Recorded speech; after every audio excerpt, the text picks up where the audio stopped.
Saudara, tidak lagi mencekam karena gelap, aliran listrik dan komunikasi di daerah terdampak banjir bandang di Palembayan, Kabupaten Agam, Sumatera Barat kembali menyala.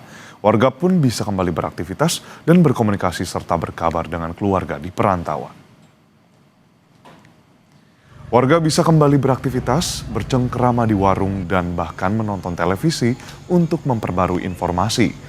Pulihnya aliran listrik membuat sejumlah titik jaringan internet kembali bisa diakses sehingga warga dapat berkabar dengan sanak keluarga di rantau. Setelah listrik kembali menyala, warga berharap jaringan penyaluran air bersih juga dapat segera kembali normal. Sebelumnya, saudara, Kecamatan Palembayan Agam luluh lantak dihantam banjir bandang. Kecamatan ini lumpuh, ratusan rumah rusak, hingga aliran listrik dan air bersih terputus. Ratusan orang meninggal dunia dan puluhan lainnya masih dalam proses pencarian.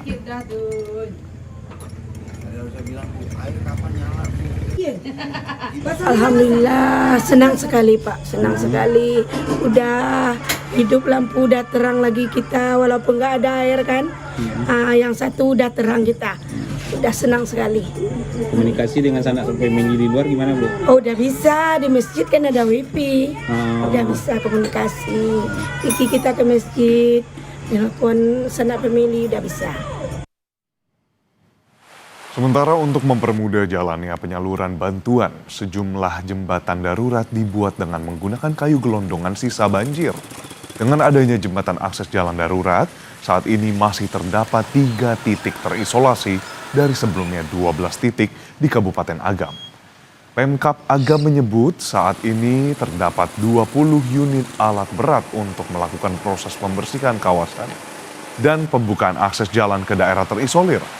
Untuk memaksimalkan proses pembersihan dan pembukaan akses jalan, Bupati Agam Beni Warlis menyebut setidaknya diperlukan 30 alat berat.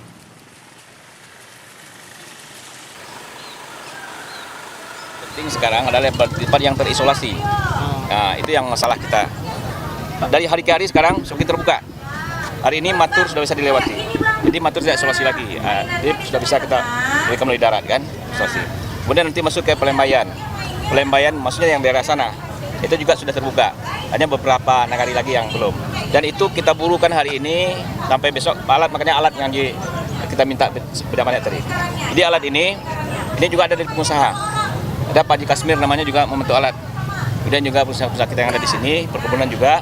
Kemudian juga Pak Andre juga menyampaikan tadi kan, itu 10 ini akan dibantu juga oleh BNPB. Nah, dengan alat yang banyak itu nanti segera terbuka, kita sudah bisa mengirim semua bahan-bahan makan melalui ini. Saudara, kami ajak Anda untuk melihat kondisi terkini di Kabupaten Agam yang akan dilaporkan langsung oleh jurnalis Kompas TV Rio Johannes di sana. Rio, selamat pagi. Setelah listrik kembali menyala, lantas apakah semuanya sudah merata dan bagaimana dengan fasilitas kesehatan di sana? Apakah sudah mulai beroperasi?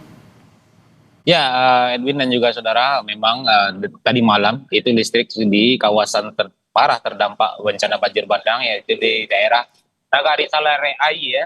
Itu listriknya sudah mengalir normal, sudah menyala kembali, dan aktivitas warga sangat menyambut dengan bahagia dengan menyalanya listrik ini, karena mereka bisa kembali beraktivitas seperti biasa di malam hari, dan juga kembali bisa mengakses beberapa titik kawasan titik-titik jaringan wifi, karena memang kan dengan adanya listrik titik wifi ini bisa kembali mereka akses sehingga mereka bisa kembali berkomunikasi dengan pihak sanak famili yang ada di perantauan, berbagi kabar dan memberikan informasi tentang keadaan mereka di daerah yang terdampak ini.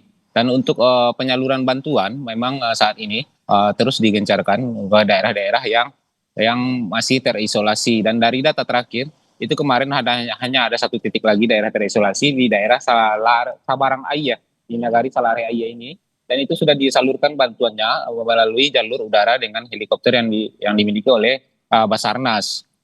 Dan untuk akses di daratnya ini memang alat berat difokuskan untuk bekerja membuka akses itu. Beberapa jembatan darurat menggunakan kayu-kayu gelondongan sisa banjir itu dimanfaatkan untuk membuat jembatan darurat untuk bisa mengakses, lebih mempermudah akses untuk menyalurkan bantuan ke daerah-daerah yang masih terisolasi di kemarin itu. Dan untuk bantuan sendiri, memang beberapa titik posko itu bantuan masih banyak. Seperti yang di belakang saya, ini posko induk. Posko di mana posko utama untuk kecamatan Palembayan. Di sinilah poskonya ditempatkan. Dan seperti yang dilihat di situ di belakang itu banyak sekali bantuan.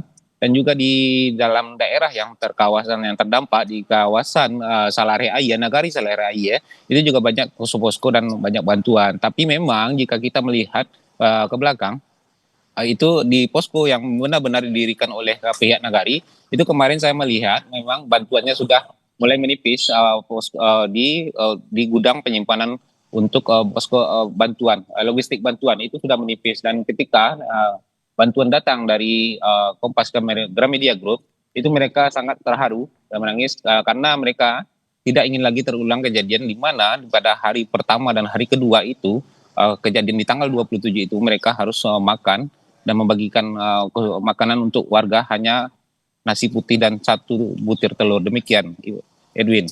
Baik, tadi yang menjadi sorotan kita masih ada 1 daerah yang terisolasi dan untuk proses pembukaan jalan menuju daerah tersebut sudah dikomunikasikan bisa menggunakan helikopter dan harapannya bukan hanya secara swadaya tadi untuk pembuatan jembatan lewat kayu gelondongan, tapi pemerintah dan juga secara komprehensif dapat kemudian membuka jalur dan jalan menuju daerah terisolasi. Terima kasih banyak laporan Anda, jurnalis Kompas TV Rio Johannes melaporkan langsung dari Kabupaten Agam, Sumatera Barat.